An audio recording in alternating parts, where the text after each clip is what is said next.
পারেন হট্টারে জান্নাতের টুকরা বানাতে।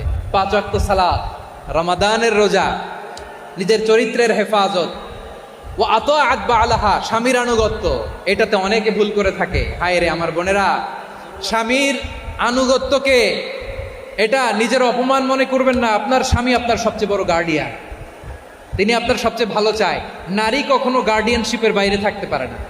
হয় আপনি বাবার গার্ডিয়ানশিপের ভেতরে, বাপ না থাকলে ভাই আপনার গার্ডিয়ান, ভাই না থাকলে চাচা গার্ডিয়ান, বিয়ের পরে আপনার স্বামী আপনার গার্ডিয়ান। শরিয়া সম্মত স্বামীর আদেশগুলো আপনি মেনে চলবেন, কিন্তু শরিয়া বিরুদ্ধ কোনো আদেশ মানতে আপনি বাধ্য নয়। আওয়াজ করে বলুন সবাই, ঠিক কিনা? এই 4টা কাজ যদি কোনো নারী করে, বিষ্ণুই বলেন জান্নাতের 8টা দরজা খোলা, তোমার যেটা দিয়ে মনে চায় সেটা দিয়ে জান্নাতে তুমি এন্ট্রি নিতে পারবা।